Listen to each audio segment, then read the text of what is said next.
Estimating and tendering for building projects. Introduction. Whether you are an estimator or a builder who is preparing an estimate, you need to be accurate in every part of the estimating process. It's just like building a house. Follow the plan and do it step by step. All the small items add up to the big one, the completed building. An estimate is a complete summary of all the costs for an entire building project. A tender is your written offer to carry out a building project. It states your price and it may state your time frame. Your price is based on what you estimate the costs will be, so it's the most important part of a tender. The estimate includes the following: plans, drawings, measurements and specifications, permits, approvals needed before construction can start, people, who will work on the project, physical resources, the amount and the type of materials that will be used, plant, the type of equipment needed, price, the current costs of labour, material, plant, permits and insurances, profit, what keeps you in business. When you prepare an estimate, you get all the documents that you need together. This means plans, specifications, the works to be carried out, the materials used, and the minimum standard of work and finishes to be used, the contract, a site visit report, a building schedule, and construction methods. To put an estimate together, you need to be able to read and understand the plans, specifications, and contracts. They provide you with the information for your estimate. You also need to understand the language of construction and the language of contracts. And you need to be able to calculate accurately. There are some very helpful formulas to help you calculate, whether you do it with a pen and paper, a calculator, or using software. Time affects the costs of labour and plant. If you don't have building experience, go out on building sites and look at how long things take to do, and the sort of unexpected problems that can affect deadlines. Look at the estimates of your past projects. They can be a good guide to what is normal on similar projects, so you can see what type and how many workers you may need, or how much material and what prices are usual on this type of project. Always check every calculation. Mistakes cost money. Keep accurate records of your calculations. This makes it easier to find a mistake and fix it. An accurate estimate also helps with your relationship with your clients. They can be confident that everything has been covered and there will be no unexpected changes or costs. A carpenter has a hammer.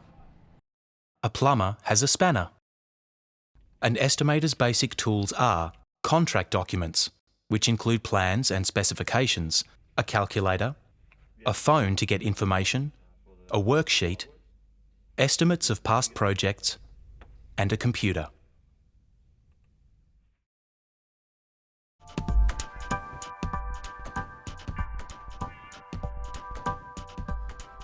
Plans.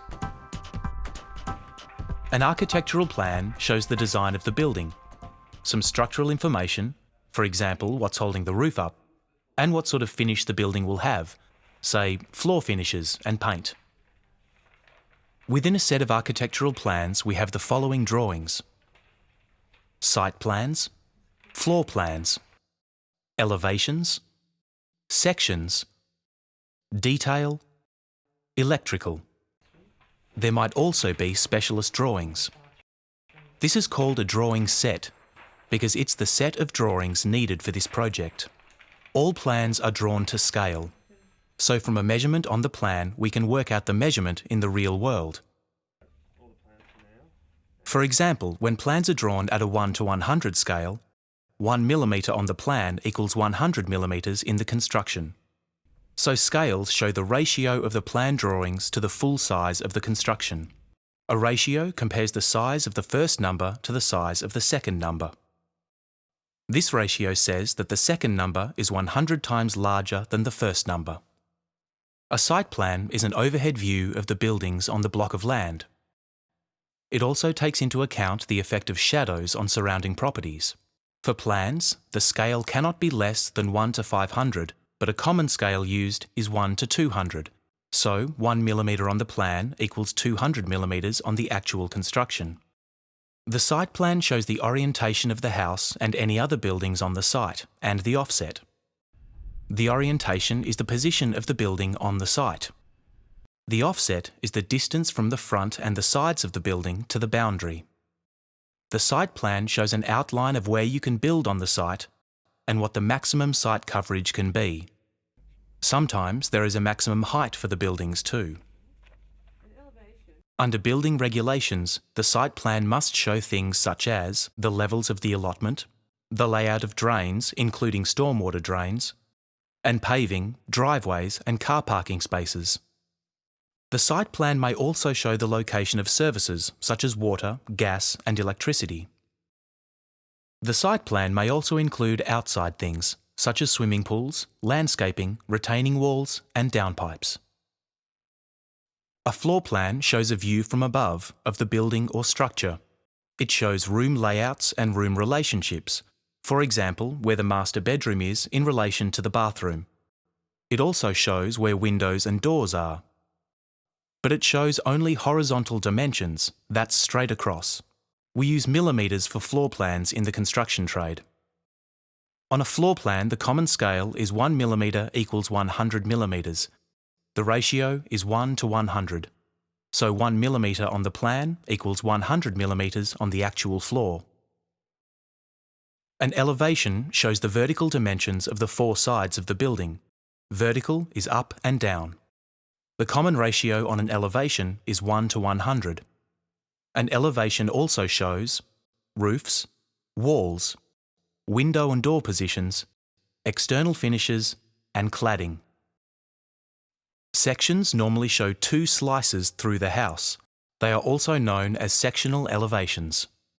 It is common to do one section through the length of the building and another one across the width. This one dissects the major parts of the roof. You are seeing the inside of the house. A section shows the floor structure, roof structure, walls, roof pitches, and basic construction materials. Details have a range of scales because they show different components in the building, for example, the area to be tiled, how high it will be, and how long. The scales can be 1 to 50, 1 to 20, 1 to 10, and 1 to 5. This part also shows how different junctions are connected, for example, the floor to the wall. Electrical plans show the lighting and power layout, including smoke detectors and TV points. The plans give you the information to work out the quantity of materials and fixtures and fittings, such as doors and toilets. This is called a take-off because you take off the measurements and the amounts of materials. A take-off shows item, description, unit or quantity, the cost rate, total cost, plus GST. Go through each drawing systematically, bricks, windows, concrete, and so on. If the measurements are not shown on the plan, you may need to use a scale ruler to work them out. Always be cautious though, because this method can be slightly inaccurate. Always use any written dimensions rather than scale ruler readings. If the plan uses a scale of 1 to 100, that's what you use on your ruler. Whatever the scale is on the plan, use that on the scale ruler. Put the ruler on the plan. Start measuring with the scale ruler to work out the quantities. Measurements can be linear, area, or volume. Work out the quantities. Be systematic and check off each component as you do it. There must be an item and a quantity for every component contained in the building, the material, labour, and plant costs. Specifications tell you about the type and the quality of items, and the minimum standards you need to meet. There are usually two types of specifications, a general specification and a project specification. A general specification sets out the minimum legal and regulatory requirements that your work must meet. This is standard information based on the National Construction Code and is normally the same on every contract. The project specification lists all the materials, types and finishes for a particular project. It is a detailed list of the exact building materials, appliances and fittings to be used in the building. For example, the paint will be specified by colour, how many coats and what sort of finish and how it will be applied, either by brush or roller or spray, and to what Australian standard.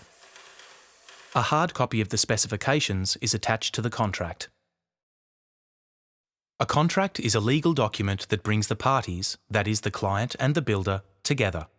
There are a range of different contracts, but all contracts contain these things: the roles and responsibilities of the client and the builder, the payment and payment terms, the job location, the contact details and registration number of the builder, estimated start and finish dates, the client's details, the plans and specifications for the building, and prime costs and provisional sums.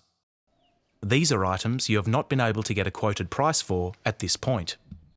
A prime cost is the estimated cost of a fitting or item such as a set of taps. The labour costs for these items is already in the contract. A provisional sum estimates the cost of materials and labour for something not yet decided on, such as floor or wall tiling, or where costs might vary. Generally, specifications override plans, and what's in a contract overrides specifications and plans. So if the plan says white paint, but the specifications say blue and the contract says yellow, the house will be painted yellow.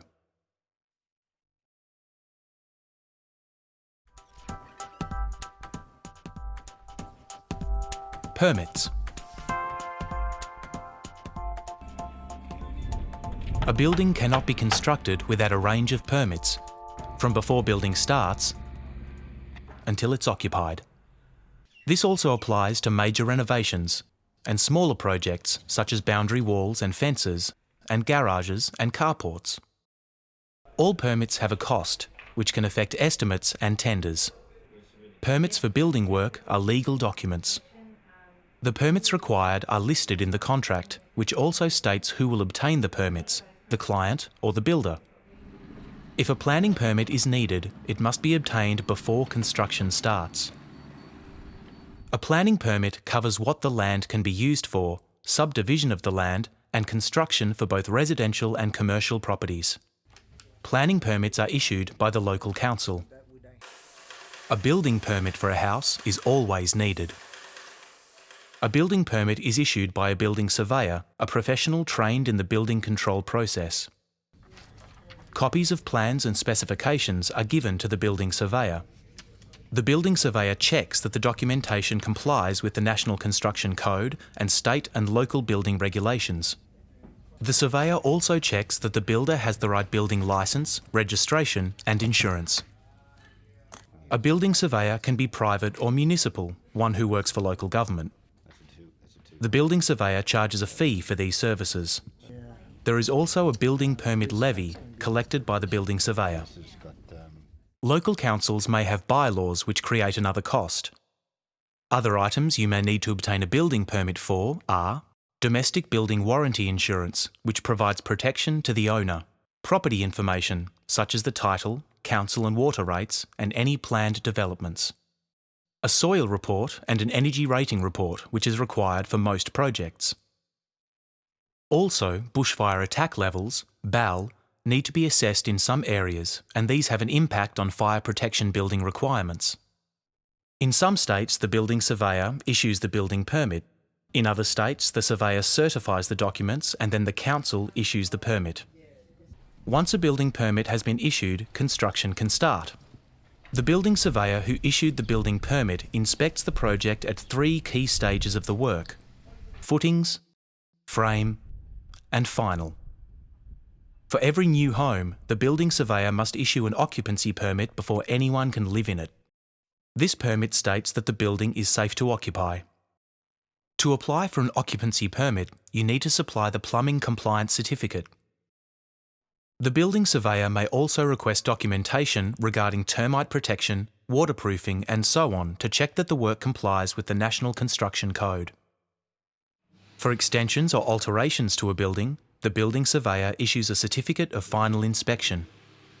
Making and submitting the copies of plans, drawings and specifications takes time. That is a cost.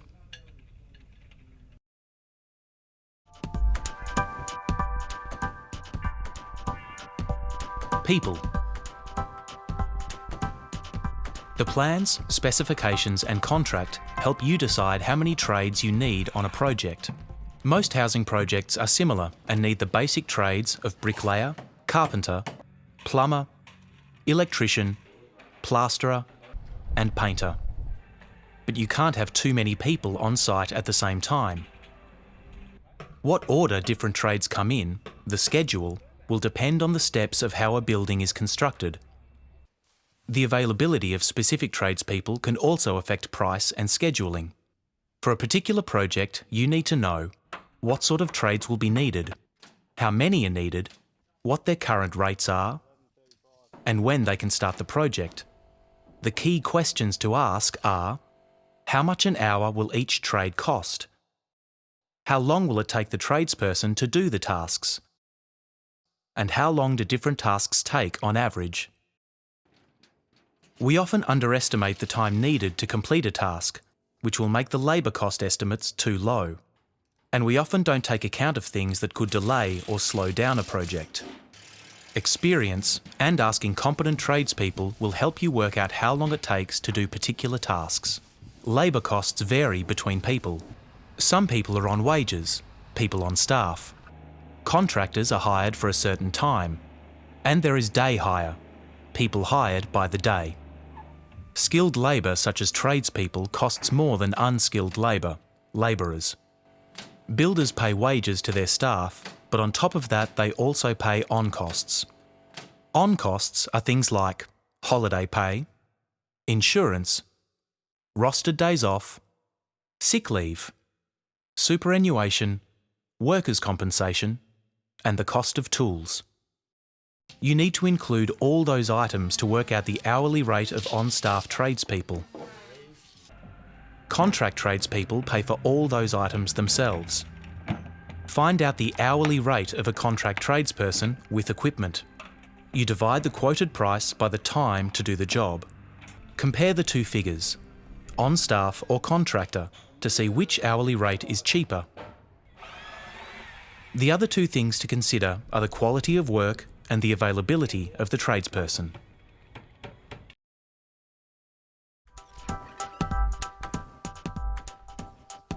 Physical resources. You've already calculated the amounts or volumes of materials you need in your takeoff. You've worked out the number of items you need, such as doors or windows. The specifications tell you the standards and quality needed. For some materials, such as concrete or timber, you can decide on the quality, but the quality still needs to meet the job specifications and the National Construction Code. Now you can send out a request for quotation to suppliers. Include a copy of the relevant parts of the specification and sometimes plans so that the supplier knows exactly what is needed and your standard conditions of purchase. State a deadline so you get the quotes back when you need them. Get quotes from 3 different people so you can compare prices and get good value. You cannot estimate accurately unless you know current prices of items. Use an industry price guide, and suppliers and tradespeople will tell you when costs are changing. Check that the details of the quotes match what is in the contract and the technical requirements of the plan. A quote may be cheaper because it doesn't include something. Does the price include delivery? Does it include GST? When will the materials be delivered? Is there a warranty on goods like carpet, paint, and wall ovens? You can save money if you have agreements with particular suppliers to supply material at a lower cost. Supply and demand can affect prices. Items in short supply can be higher in price. You can buy online, but you need to know the product. Inferior quality may mean increased labour costs or having to replace the item if it's not good enough. You also need to allow for wastage when some materials are cut to size, and for goods being stolen or damaged. Some goods need additional labour. Do you need to allow for storage of materials? Who pays for the removal of waste? All these little bits and pieces can add to or take away from the cost. The estimate of physical resources must reflect the true cost of each item. Add the costs to your estimate.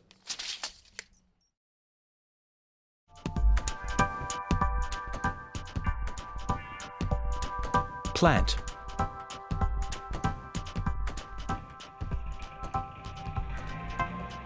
Plant is any machinery, tools and equipment needed to do the job. You can own plant, hire it or lease it. Small equipment is generally owned. Larger equipment is generally leased. If you only need plant for a short time, it's usually hired. If it's needed for a longer period of time, it's usually leased. You need to compare the costs and the benefits to make the decision to hire, lease or buy. Hire rates could be hourly, daily, weekly or longer. You multiply the hire rate by the number of hours the equipment is actually used. This is called equipment usage rates. Experience and manufacturer's information will help you work out how long it takes to do things and how long you will need the equipment. Owning equipment has other costs on top of the purchase price. The equipment depreciates, its market value goes down. Interest must be paid on any bank loans and there is also the cost of insurance. Other costs to do with plant are maintenance, repairs and parts, fuel, and the wages of the machine operator. Add all these costs up, and then you can work out an hourly operating cost for a piece of equipment. Multiply that rate by the number of hours it will be used on the project. Will you just hire the equipment, or will you hire an operator as well? There might also be transport costs, including a driver, as well as erecting, dismantling and removal costs. Get accurate information about the hire or lease of equipment, its use, delivery and return, and payment terms and conditions. Other things that could affect your estimate are the space on site.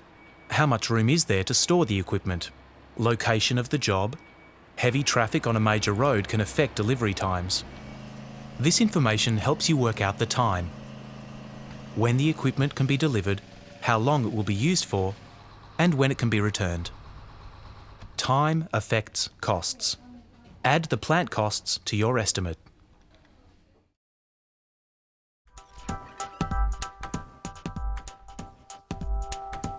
Price.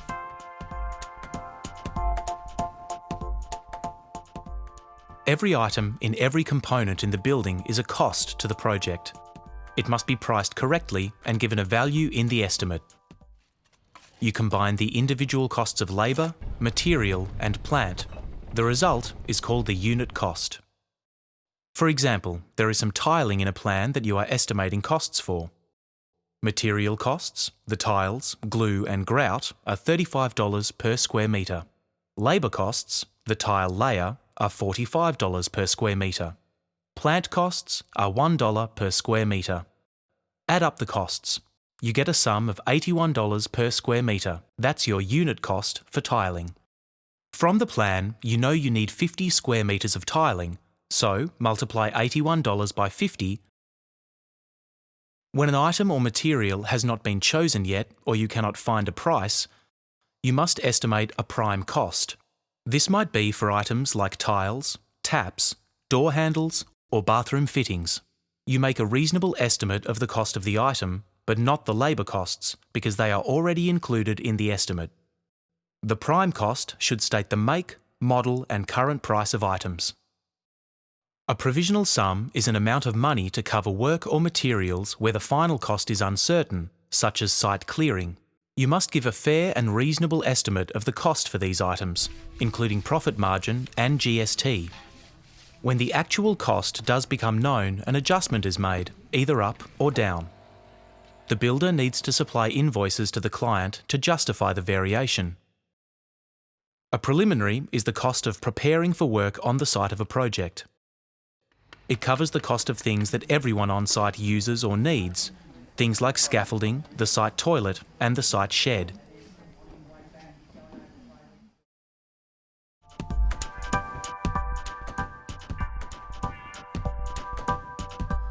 Profit. If you don't make a profit, you will go out of business. If your estimate is not accurate, it will affect profit. If the calculations are wrong, if items are forgotten or costs underestimated, if prices for goods or materials change and there is no allowance for this, if there are disputes between the client and the builder, it takes away from profit and can affect getting future business. Once you have all the actual costs of the project, personnel, plant and materials, you need to add the costs of your overheads and then the amount of profit you plan to make. An overhead is what it costs to keep your business operating. These are things like office staff, office rent, vehicle costs, power bills, phone bills, and so on. Every business should know what these costs are on a yearly basis. If you expect to do 5 projects a year, divide your yearly overhead costs, for example $200,000, by 5, and allocate that figure to the estimate of this project. You also add an amount for your profit.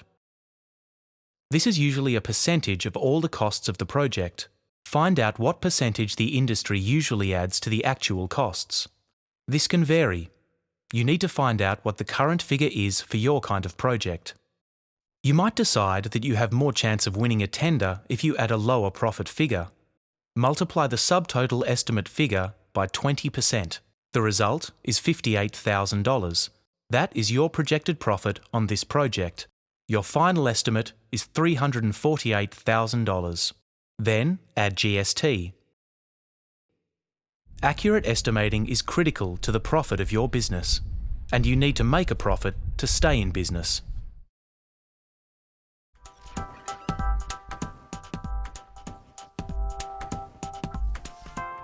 Prepare the tender. Tenders can be expensive and time-consuming, but they can also be good for business. An organisation calling for a tender is the client. The estimate is probably the most important part of a tender. This is the tender process. First, decide if you will tender. Ask yourself questions about the tender document. Where is the project located? Who is the client? Do you have the capability, the time, and the financial capacity to do the work? What risks could affect the success of the project? These could be such things as delivery delays, labour shortages, disputes, and increasing material and labour costs. Work out what documents you need to prepare for the tender. Prepare those documents. Estimate the price for the tender. Accuracy is critical. Put the documentation together, the plans, specification, and estimate. Finally, submit the tender to the client. Make sure you submit everything the tender document requested. A tender document for a house will usually have these parts: notice to tenderers, conditions of tendering, tender form and schedules, conditions of contract, specifications, drawings, additional information needed. For bigger tenders, a weighting matrix may be included. Rather than simply accepting the lowest price, the client might ask for evidence of things like management skills, previous experience, and quality performance. The weighting tells you how important each of these things is compared to price. Work out what information you need. Costs, the estimate. Material specifications. Subcontractors used on the project. Estimated timeframes, the schedule. Plans and drawings, site layout information, and specialist resources needed. Sometimes you may need more information on the National Construction Code, standards, or state government regulations. The covering letter. You want to present your business to a potential client in the best possible light, so use a professional letterhead and a clear font, that's the typeface, when writing your tender. Use plain English. The language should be clear and precise. Check spelling and grammar for mistakes.